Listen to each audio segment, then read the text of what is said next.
Krishna Chaitanya Prabhu Nityananda Shri Advaita Gadadhar Sivasadi Gaur Bhakta. Translation: every man should act like this. When he meets a person more qualified than himself, he should be very pleased. When he meets someone less qualified than himself, he should be compassionate toward him. And when he meets someone equal to himself, he should make friendship with him. In this way, one is never affected by the threefold miseries of this material world. Would you like to repeat? Okay, 2 people would. Every man should act like this. When he meets a person more qualified than himself, he should be very pleased. When he meets someone less qualified than himself, he should be compassionate toward him. And when he meets someone equal to himself, he should make friendship with him. In this way, one is never affected by the threefold miseries of this material world. Srila Prabhupada's purport. Generally, we find someone more qualified than ourselves. Generally, when we find someone more qualified than ourselves, we become envious of him. When we find someone less qualified, we deride him. And when we find someone equal, we become very proud of our activities. These are the causes of all material tribulations. The great sage Narada, therefore, advised that a devotee should act perfectly. Instead of being envious of a more qualified man, one should be jolly to receive him. Instead of being oppressive to a less qualified man, one should be compassionate toward him, just to raise him to the proper standard. And when one meets an equal, instead of being proud of one's own activities before him, one should treat him as a friend. One should also have compassion for people in general who are suffering due to forgetfulness of Krishna. These important functions will make one happy within this material world. Vrindaban Prabhu wrote me and asked me if I would speak in the Bhagavatam class about devotee relationships. And that's all he said. So devotees naturally have a lot of relationships because they're sentient beings. And sentient beings crave relationships. That's where Ananda comes from. In fact, on a morning walk, when Prabhupada was just finishing one day, he said that notice how if all of you hadn't been here for us to talk and exchange ideas, then where would the happiness have been if I was by myself? He said, but this is Ananda, when there's people, when there's relationships and exchanges. And of course, in the beginning of creation, Ekubahusham, it's mentioned that the Supreme expanded himself for his own pleasure. So we're here for relationships. We've been created specifically to have a relationship with the Supreme Personality of Godhead and his devotees. And in this verse, we're given some clues about how to have harmonious relationships so that we can become completely happy in life. And Sri Chaitanya Mahaprabhu was meticulous about the way in which his devotees related with one another. It's very important etiquette. He mentioned this as an ornament of the devotees, the way they're able to relate to one another properly. And there's a lot of instruction in Scripture about our various kinds of relationships in this world. So one verse, which is very parallel to the verse we have today, is from the 11th Canto. And it's in a series of verses which describe various levels of devotees. First of all, the Kanishta Adhikari, or the beginning devotee, is described. Acharya meva haraye pujam yashradaye hate Na tad bhakteshu chanyeshu sabhakta prakrita smritaha. The Kanishta Adhikari is one who worships the Lord locally in the temple. But there's a fault also mentioned, and that is na tad bhakteshu cha anyeshu. That person doesn't know how to worship the devotees. In fact, doesn't even recognize devotees, only sees Krishna. And he or she also doesn't know, in Prabhupada's words, how to do good for others. How does one do good for others? It's only concerned locally. That person is called prakrita, or a materialistic devotee. And Prabhupada mentions in the Nectar of Instruction, one should not stay on this platform.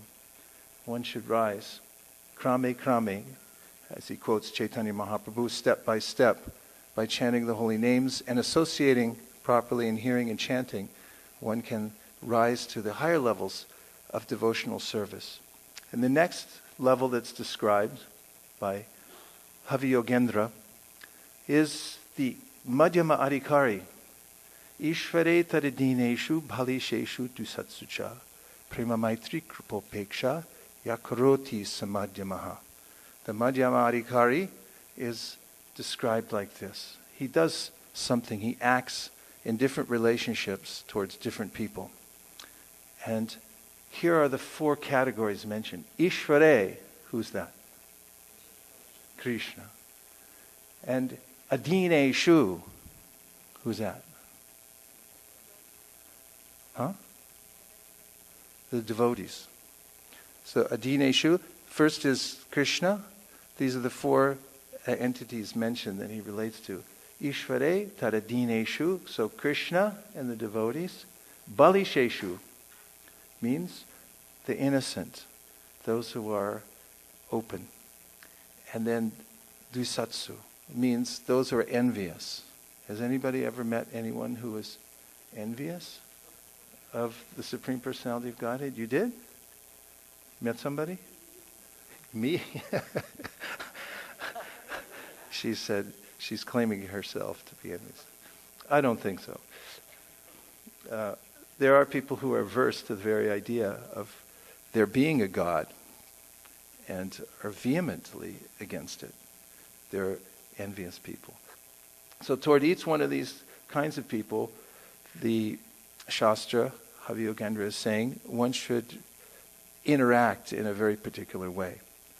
First, towards Ishvara, towards Krishna, one should develop prema. Prema, maitri, kripopeksha. So these are mentioned that first prema, one should develop one's love for Krishna. And this is a natural thing because, as the Brahma Samhita says in 521, Sanityo nitya sambandha prakritischa paraivasa, we have an eternal kinship with Krishna. Eternal kinship with Krishna. We're the same category of energy as Krishna. And as mentioned by Srila Bhaktisiddhanta Saraswati Thakur in relationship to that verse, Aparayamitasthanyam prakritim vidime param jiva bhutam mahabaho yayedam darite jagat. In the Bhagavad Gita, Krishna tells us who we are.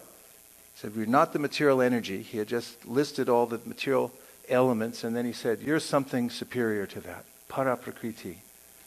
And we are of a particular category, and that is we have the distinction of being between the material and spiritual energies, tatasta, and that we can interact with either energy, material or spiritual. And so the prema maitri kripopeksha, we are asked by this verse to the Madhyamadhikari to develop our love for Krishna. And that's most properly done and described in the Srimad Bhagavatam by hearing in the association of devotees. I found a wonderful verse in the 11th canto of the Srimad Bhagavatam, which I'll bet is sitting right here. And I'll bet it's marked too. That's probably it.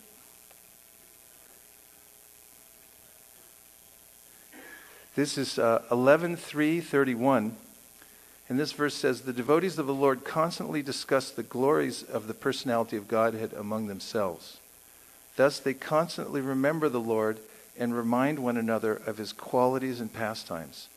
In this way, by their devotion to the principles of Bhakti Yoga, the devotees please the personality of Godhead, who takes away from them everything inauspicious.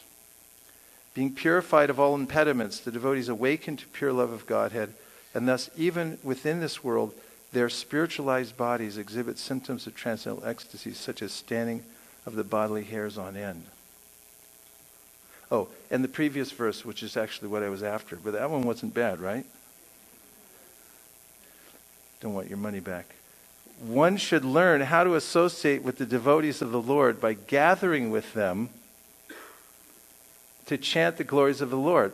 This process is most purifying. As devotees thus develop their loving friendship, they feel mutual happiness and satisfaction, and by thus encouraging one another, they are able to give up material sense gratification, which is the cause of all suffering. And in this verse is specifically mentioned mitas tushtir. So mitaha means mutual. So particularly the devotees come together and they mutually worship the Lord. And while they're doing it, they get encouraged by one another. So in the Nectar of Instruction, Prabhupada mentions this principle that people form associations so they can get ahead in life in various ways. For instance, if you're interested in trading stock, then you might get a position or you might join an association of stock traders or something like that.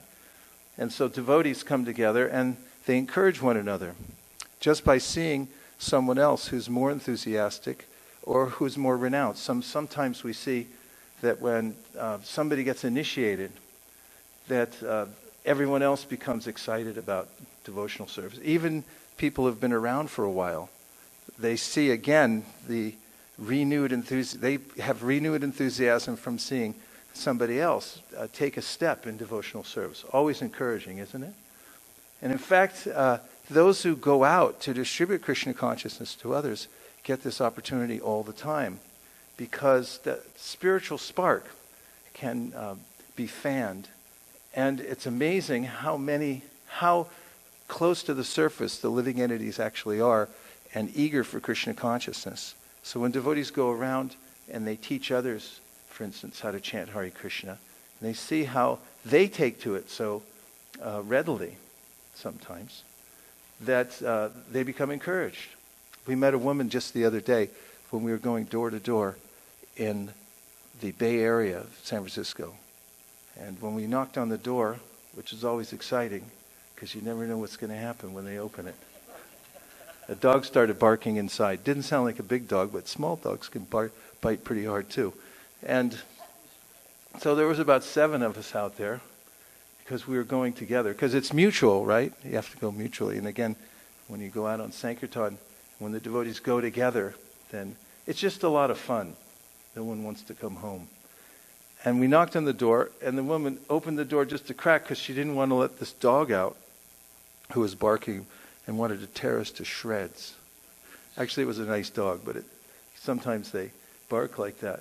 And she put her head out through the crack in the door, an American woman and Caucasian, and she had no teeth.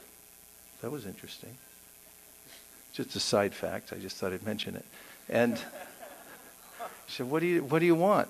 And we started showing her the Bhagavad Gita and telling her what you want. She goes, oh, India. I just came back from India. She said, I went to a wedding. Yo, those weddings in India. And she took the Bhagavad Gita inside and started looking at it a little bit with the little crack in the door so the dog wouldn't come out. He finally got out. Turned out to be friendly. And then we asked her for a donation for the book, and she said, oh, I don't have any money. And I said, just give a penny. So she went inside, and she came back with $20, which happens all the time. In any case, she took the book, and then about an hour later, while we were around in another part of the apartment complex, she came looking for us and wanted to know how she could connect to the devotees. She says, where do you guys live? I want to come and be with you all. and so forth. And that's a normal occurrence. That happens all the time, everywhere. And it doesn't matter where you go. Anywhere in the universe you can go, you'll find living entities like that who are eager to connect with Krishna consciousness. And when one sees that enthusiasm, one becomes enthused oneself. Chaitanya Mahaprabhu noted it, or we can note from Chaitanya Mahaprabhu's pastime in Jagannath Mandir, when he was standing having darshan of Lord Jagannath. He was by the Garuda Stamba at the back of the temple. And then it was very crowded in there. Because one woman came in, a risen woman. She climbed up the Garuda Stamba and put her foot partly on the Garuda Stamba, partly on the shoulder of Mahaprabhu himself. And when Mahaprabhu's servant Govinda saw this, he said, "Get down, get down." And then when Mahaprabhu's trance on looking at Jagannath broke and he saw what had happened, he chastised Govinda. He said, "I wish I was this enthusiastic. Why are you chastising her? She has so much enthusiasm for seeing the Lord." So there's a way in which we can be reminded of this relationship we have with the Supreme Personality of God, and when we go and distribute it to others. Prema, Maitri Kripopeksha, the primary means of awakening this prema for Krishna, this is one of our relationships, our primary relationship with Krishna, is by hearing about him. So there are many verses in our Shastra, but I'll just mention a couple that are particularly pointed. And one of them is that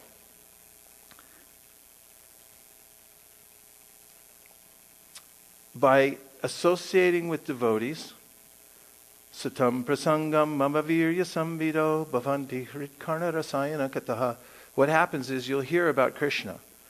And if you're in the association of devotees where you're not hearing about Krishna, you should upgrade and try to find devotees who are talking about Krishna. And that's not being, rude or anything like that. That's what it says in the Shastra. I was reading how Jiva Goswami says that you should associate with devotees who inspire you to hear and chant. And now, it is possible you could associate with devotees who don't inspire to hear and chant. So you should find good association, because as Prabhupada writes in the Bhagavad Gita, Sangat Sanchayate Kama, means that our ambitions and our desires grow due to the particular kind of association that we have. So the Bhagavad Gita, the Srimad Bhagavatam says, Satam prasangam mama virya sambido bhavanti hrit kanarasayana kata. When you associate with devotees, the main business is hearing and chanting. Hearing and chanting. And by that, tajjoshanad ashwapavargavartnani, very quickly, you'll change your trajectory in life and you'll start heading back to Godhead instead of loitering in the material world, which is not a good idea. There's signs around 7-Eleven that say no loitering. And there's a big sign on the material world that says no loitering, but everyone's hanging out here. But if you hear the Bhagavatam, you overcome the great obstacles, this ocean of material distress, of birth and death, very quickly. And then, step by step, Shraddha, Rati, Bhakti, Anukramishati, step by step, you develop stages of increasing love for Krishna, beginning with Shraddha. Da is an active verb, where you place something, and Shraddha means the heart. So Shraddha means where you're placing your heart. And if you hear properly, then your heart will be invested in Krishna. It's a fact. And there, to that end, Srila Prabhupada mentions that everyone in the Krishna consciousness movement must read all of the books that are published.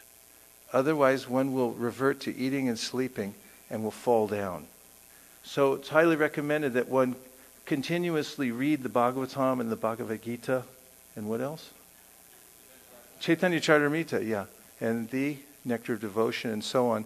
And by every day, regularly reading these things. In fact, Nityam Bhagavata Sevaya means that you should do it all the time.